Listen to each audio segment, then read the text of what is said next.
अनुजोगरे आनंद गाली दे आनंद तार जदि भाषांतर करा अनुजोग अर्थात भूल कले विषय को बिगड़े अनुजोग अर्थात गाली दिया जो लोग गाली देव से आनंदित हम बोली देखा जाए गाली देवा भल कथा नुहे किंतु ताहा जगत में सबुठी चलती आज आम देखा ख्रीष्टीय आचरण रे गाली कि प्रकार भाव में आम प्रभुंकर लोक हो आम क्या कि प्रकार भाव में गाली दे पारिबा तार नजीर आम देखा आम बाइबल रु सब देखा आमर आदर्श होती प्रभु जीशु से आम प्रभु जीशु को आखि आगे रखी कार्य को आखि आगे रखी विषय को आखि आगे रखी आम जदि से पदचिन्ह दे आगक आगक जावा ताहले आम ठीक ठाक पदक्षेप नहीं पारिबा अनुजोग सठिक भाव में करि पारिबा आ आनंदित देखिबा आम जोहन पुस्तक तार 16 पर्व 22 पद सेठी लेखा जाउची गोटे कथा कोन लेखा जाउची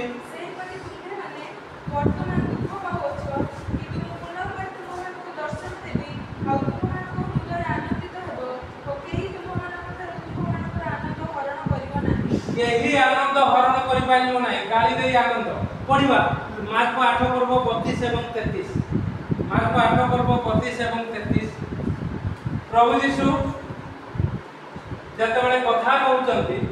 हां पढ एई कथा से स्पष्ट रूपे कहिले प्रभु यीशु तांकर कथा स्पष्ट रूपे कहले कोन ना मु 3 दिन रे उठिबी मु किछि समय परे मृत्युवरण करिबी तुमनक साथी रे रहबी नाही आ 3 दिन मध्य रे मु उठिबी ए कथा जते से स्पष्ट रूपे कहउचंती तापर बड़ कोन लगे पितर ताहाको गोटिए पाख को घेरी गले प्रभु यीशु को जे शिष्य माने अछंती प्रभु यीशु अछंती आ एई समय रे पितर तांकर प्रिय शिष्य से गोटिए पाख को यीशु को नहीं जाउचंती आ कोन करचंती अनुजोग करचंती कोन अनुजोग करचंती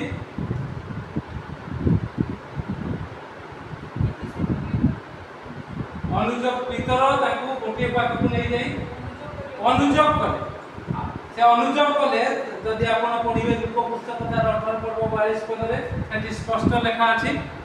जे हे प्रभु यह तुम प्रति लेखा नै यह तुम प्रति न घटू यह जते बडे से कहिले ता पर पद पड कोन लेखा जो मार्क से पूर्णी पढी आपण शिष्य मन देखि पितर को अनुजोग करि कहले मो आगु दुर्ग सहित बस ये होची का ए प्रकार गाली देले आमे आनंदित हो जहा को प्रभु टिकी आगु कहिथिले तुमे पितर सेई पर्वरे तुम ऊपर मो मंडली तैयारी करिबी तुमे पत्थर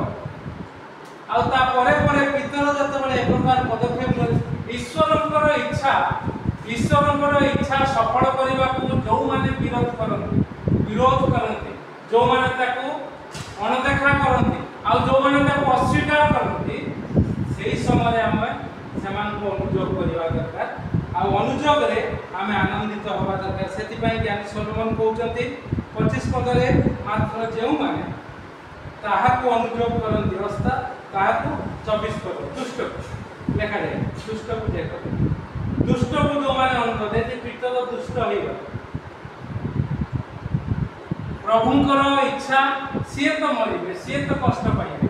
पुणी कहते मु 3 दिन रे पुनरुत्थित होबे और तुमको देखा देबे सेटा को से पासली गले अल्प कष्ट रे जो माने प्रभुंक नाम को उन्नत उच्चीकृत करती तांकू प्रभु महाकष्ट रु रक्षा करी महा आशीर्वाद दियंती से आशीर्वाद होची आनंद जाके हमें जोहन 16 पर्व 22 पदरे पढिलु जे एबे तुमे माने कष्ट भोग करूछ किंतु किछि समय गला उतारे मु तुमको दर्शन देबी आ तुमे कोन करिवो तुम ठारू केही से आनंद हरण करि परिबे ना ईश्वर ना मनुष्य तबे आमे आसु अनुजोग एई मानकु करबा जो माने ईश्वरकर वाक्य को अस्वीकार करंती जदि आमे समान को अनुजोग करबा आनंद केवल हबो नाही देखा जाय जे पुनी उत्तम आशीर्वाद समान को ऊपर वर्ते समान को ऊपर उत्तम आशीर्वाद विभिन्न प्रकार अछि किंतु उत्तम आशीर्वाद ताहा वर्ते जदि गोटे पिलाटी मागिबो जे मते तमे बाइक स्टार्ट कर दियो आ मते बसे दियो मु भी चलेबी बाबा तुम ताको स्टार्ट कर दो और एक्सीलेटर धरि के छाड़ दो कोन आशीर्वाद पाइला ना बाइक पिटी पुटा के से बाइक भी जीवो से पिला भी अवस्था खराब उत्तम आशीर्वाद कोन नाइ रे तू चले पारिबो नाइ बा अधट करंती पिला माने मागिबे माइक अधट करंती सेही समय आपन ताको अनुजोग करिवे गाली देबे आघात करिवे देले से विरत रहिबो देले आपनकर आनंद हो पिलाटे बंचिबो आपनकर गाडीटी रक्षा पाइबो एवं उत्तम आशीर्वाद परे से जतले बड़ हबो सेतले से बुझी पारिबो आ अनेकों को मध्य एक प्रकार उपदेश देई पारिबो तापर लिखा जाउछि जे यथार्थ उत्तर दे से अष्टादल चुंबन करे यथार्थ उत्तर प्रभु यीशु जेतबेले आमे जानिछु सेही पितर को से केते पदरे लिखा जाइछि बोधे मु भाबुछि लुक पुस्तक 6 अध्याय जेतबेले प्रभु समीरणीय बाट दे जाउछंती किंतु लोक माने तांको स्वीकार करू नाहंती एही समय पितर जन याकूब शिष्य माने आसीले प्रभु एलिया जो प्रकार करिथिले आमे की एमानको ऊपरे सेही प्रकार अभिशाप आनिबा प्रभु जत बुली पड़िले आ अनुजोग करि कहले यथार्थ उत्तर देले तुमे माने को प्रकार आत्मार लोक काहे कि तुमे प्रकार चिंता करो ए विषय प्रभु कहि तन पर आसु प्रिय माने आमाने यथार्थ उत्तर दबा अनुजोग करिबा अर्थात गाली देबा शिखिबा कारण प्रभु यीशु कहले मोठु शिख एवं तांको इच्छा प्रमाण से जगत जो परिस्थिति मध्य जाइतंती से प्रकार परिस्थिति मध्य आमे सत सत कथा कहबा सत उपदेश दबा अन्य माने जतेबेले ताको अस्वीकार अमत हेबे दिमत हेबे सेतेबेले आमे ताको अनुजोग करबा एवं आमे आनंदित हेबा आमे जो उत्तर दबा ताहा हम अष्टादल को सुंदर भाव रे चुंबन करे हम बोली लिखा जाय अर्थात तुम्हें बहुत सुंदर तुमको लोक माने पसंद करिवे आ जो लोक मान को तुम अनुजोग करो से माने तुम नाम को उन्नत उच्चीकृत करिवे प्रभु कर नाम निमंत्रण जे प्रकार पितर से कोन कले शेष पर्यंत पितर को मृत्यु की प्रकार हेतिला जानि ताको उल्टा टंगी दे क्रूस से कहले मु योग्य नहे मोर प्रभु को परे क्रूस रे झुलिबा पाई तेनु कर मते उल्टा टंगी